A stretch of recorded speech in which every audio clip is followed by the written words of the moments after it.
시청자 여러분 안녕하십니까? 즐겁고 행복하고 건강한 주말을 보내시기 바랍니다. 정치인은 특히 어떤 정당의 최고위원 정도를 지낸 비중 있는 정치인이라면 자신이 자리를 옮길 때, 특히 진영을 바꿀 때 그 모양새와 명분을 생각을 해야 되고, 자신의 그런 행동이 어떤 자신이 속했던 진영에 어떤 영향을 줄 것인가, 이런 점을 신중하게 고려를 해야 됩니다.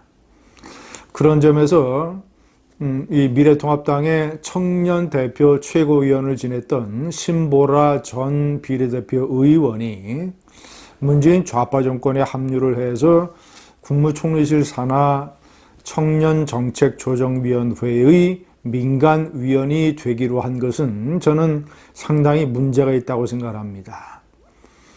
우파는 이런 식으로 어떤 그 결기 없는 행동, 느슨한 행동, 어떤 정신의 기강이 해이한 행동, 이런 것을 하기 때문에 좌파와의 경쟁에서 뒤지고 지는 것입니다. 제가 왜 이것이 문제인가를 설명을 한번 해드리겠습니다.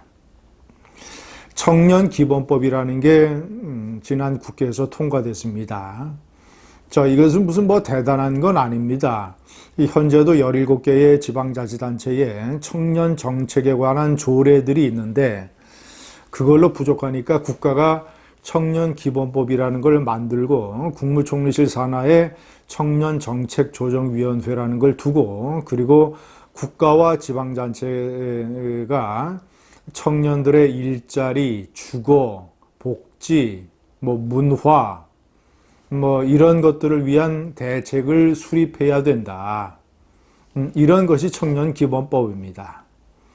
청년은 19살에서 34살까지 청년들의 일자리 문제, 주거 문제, 이 결혼 문제, 출산 문제, 이런 것들이 심각한 사회 문제이기 때문에 정부가 이런 식의 기구를 만들고 이런 식의 기본법을 만들어서 구체적인 정책을 수립해서 추진하는 거야 문제 삼을 게 뭐가 있겠습니까? 그러나 문제는 현실이 그렇게 돌아가지 않는다는 것이지요. 제가 봤을 때는 이제 이 법이 시행이 돼서 8월 달에 국무총리실 산하에 청년정책조정위원회가 만들어지고 정부위원 20명 그리고 민간위원 20명이 참여를 하게 됩니다.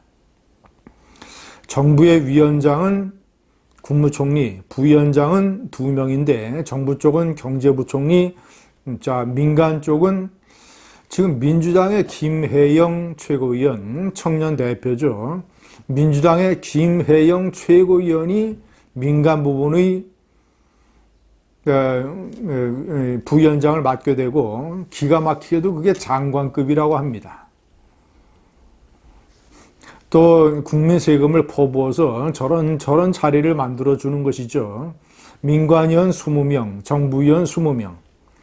그런데 민간위원회 위원장은 민주당의 최고위원, 청년대표 최고위원이 맡게 되고 장관급의 감투를 쓰게 되고, 그 20명의 민간위원 중에 한 명으로 꼭두각시 꼴로 이 미래통합당의 청년대표 최고위원을 했던 신보라 전 의원이 들어가기로 수락을 했다는 것입니다. 시청자 여러분, 이게 모양새가 말이 됩니까? 우파 진영의 미래통합당의 청년 대표로, 또 박근혜 정권 때 박근혜 대통령에 의해서 사실상 청년 대표 몫으로, 그때 아마 경선을 했죠.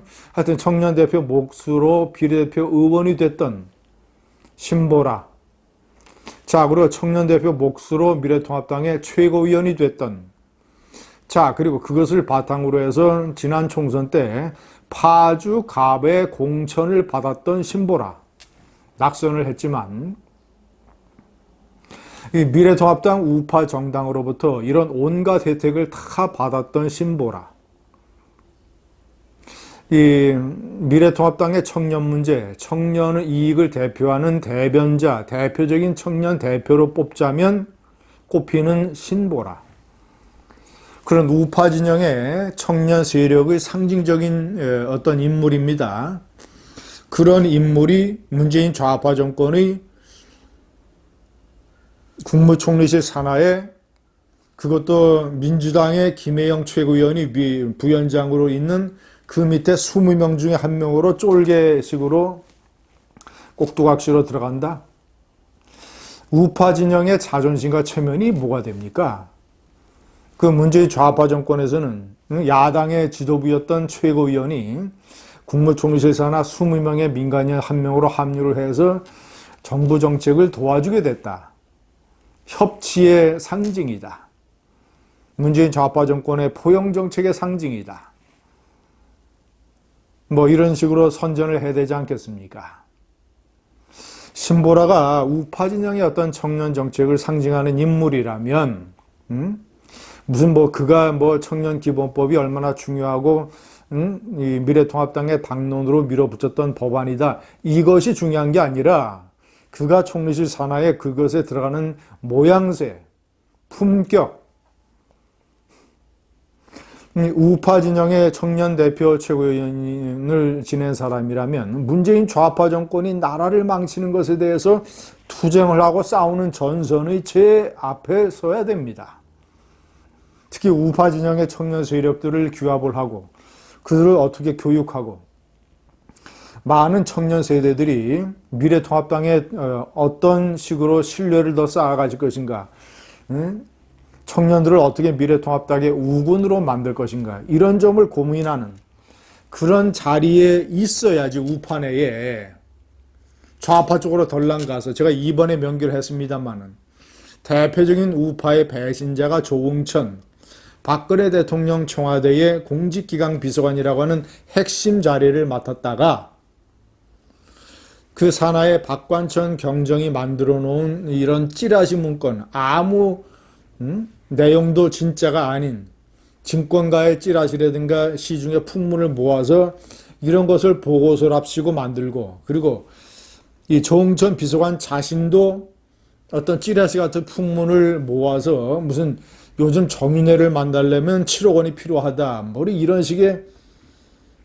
날라리 뜬 소문 같은 것을 정식 보고서로 만들어서 개선을 통해서 김기춘 비서실장에게 보고를 했던, 그리고 그 찌라시 문건이 외부에 공개가 돼서 박근혜 정권이 커다란 타격을 받았던, 사실도 아니라 가짜 얘기,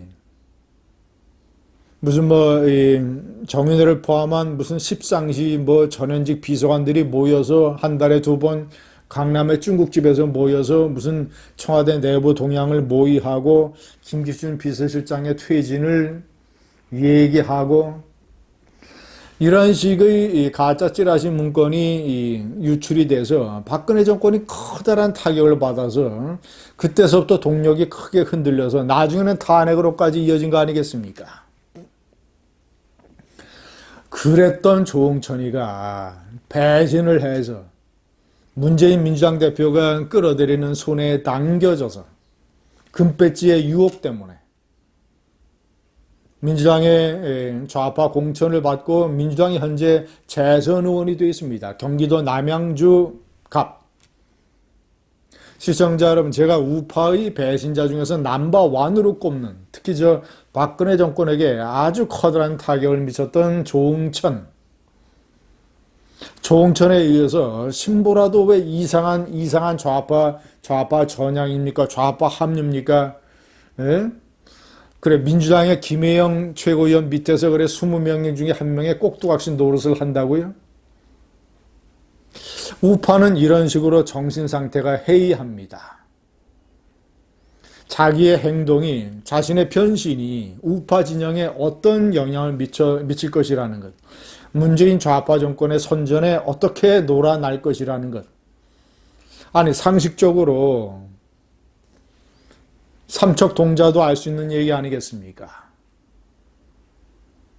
그런데 버젓이 저쪽으로 가서 무슨 저런 어전 20명의 민간인 중에 한 명으로서 무슨 역할을 제대로 하시겠습니까? 청년들을 위한 일종의 파퓰리즘 정책, 문재인 좌파 정권의 청년 파퓰리즘 정책의 도구로 이용되는 것밖에 더 되겠습니까? 참으로 개탄스러운 우파의 정신 상태입니다. 감사합니다.